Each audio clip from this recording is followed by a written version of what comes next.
The mother of a British lawyer who was killed by methanol poisoning in Laos has told ITV News she fears she will never know who's to blame.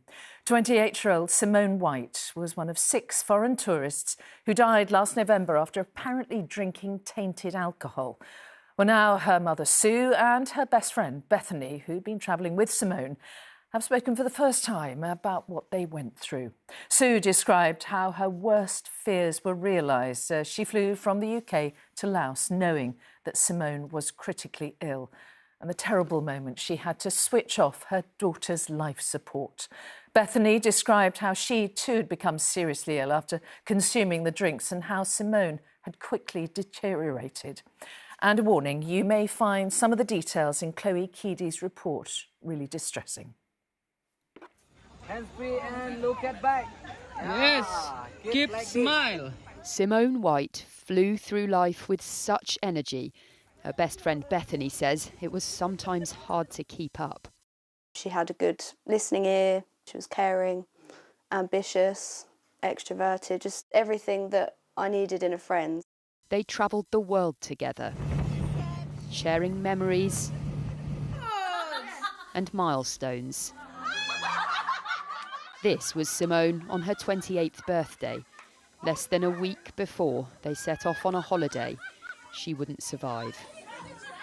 That is the day when we had the drinks, yeah. Yeah, before the drinks, yeah. Yeah. Their trip to Laos had begun exactly as they'd hoped. I just kind of messaged her and said, is everything okay? Hope you're having a nice time. And she literally came straight back and said, yeah, it's the best trip I've done, you know, having the time of my life. And that's the last time I heard from her. Simone and Bethany had checked into this backpacker hostel in Vang Vieng. CCTV pictures show them relaxing by the pool. Later on, they headed to the bar where staff were handing out free shots. That one is actually what we were drinking. So this was taken that night? By Simone, yeah. Oh, goodness. Yeah. They told us it would be free whiskey or free vodka shots. We don't really drink shots, so we were like, OK, well, we'll just get mixers. It was a glass bottle, just a typical vodka bottle, and then they'd lined up 3 shot glasses. And then I suspect we had about 5 or 6 there over the course of about 2.5 hours. I just felt that when I was drinking it, I wasn't really getting a strong taste. She now knows that's because she'd consumed methanol, a highly toxic chemical. The next morning, she says they woke up at the hostel with what they initially thought was a mild hangover. We just felt a bit off. I can't really describe what exactly it was, but it wasn't like your typical hangover. They went on a kayaking trip, but she says they both felt too tired and lethargic to take part. Both me and Simone, we were just laying on the back of the kayaks, not really being able to do it, because we were just that fatigued that we couldn't. Yeah. When Simone started being sick, they decided to go to hospital, where her condition deteriorated rapidly.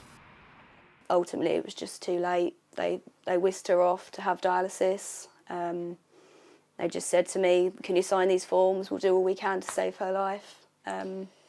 What was the first, Sue, that you heard that something was wrong?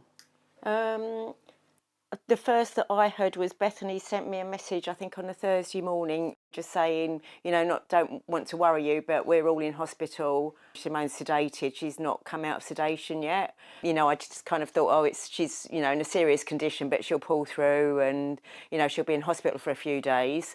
Then at 2 a.m, got a phone call from Bethany and the doctor in the hospital over there, just saying you need to give permission for urgent brain surgery or Simone's not going to make it. But it was just horrific, you know, literally, and as soon as they said brain surgery, I just knew she wasn't going to make it. Sue then had to endure the 17-hour journey to Laos, not knowing whether her daughter was alive or dead. She was literally being wheeled into the operating theatre as I got there. We were told on the Sunday evening after the CT scan she only had 5% brain power, and then I think by the Monday it had gone down to 0, and you know the doctor just said it's a case of waiting for her to pass away. They explained that her heart was still strong, so ultimately it would just keep beating. Did you talk to her? Yeah, constantly. What did you say? just kind of, you know, said how much she was loved and how much she'd be missed, and a few of her friends had left voice notes for her as well, which Bethany played to her. Sue says that doctors eventually explained that they couldn't switch off Simone's life support for religious reasons. She was told she'd have to do it herself. I had my husband and my son on the end of the phone. I literally turned off the machine, and then 30 seconds later, the backup ventilator came into operation. It was just horrific. And the doctor came in again about 20 minutes later and said, "Oh, you're going to have to now take the tube out of her mouth." So, yeah, I mean, I had to do that as well. But I think it probably took an hour for us to actually terminate the ventilator. Nothing will ever compare to that. You know, what we all had to go through, really, in that hospital. It was just devastating. Simone was one of 6 tourists who died after staying at the Nana backpacker hostel, which has since been closed down. A number of workers were detained by police, but the hostel owner has previously denied any responsibility. Do you feel like it is being investigated properly? We don't know because they're not releasing any information, no statements or anything. So no, I think it's very unlikely any individual anyway will be convicted of the crime ever. Do you feel like you know what happened to your daughter? No, not really. No, I mean, as I say, it's unexplained as to why, you know, it affected Simone so much worse than Bethany. How do you think Simone would want to be remembered? She wouldn't like her death to have been in vain. No. You know, and I mean, she just loves life so much, she would have been furious to think her life would have been cut that short.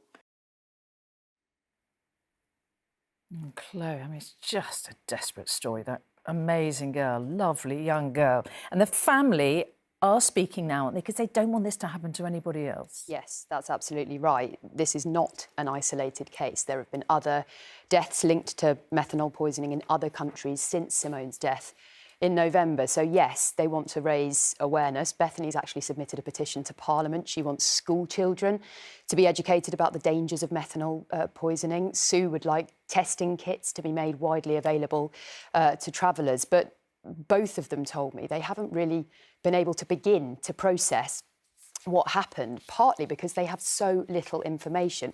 We have been trying for days to get answers from the authorities in Laos about the police investigation, about those workers that have been detained. We haven't been able to get any meaningful answers, and Sue and Bethany fear that they never will.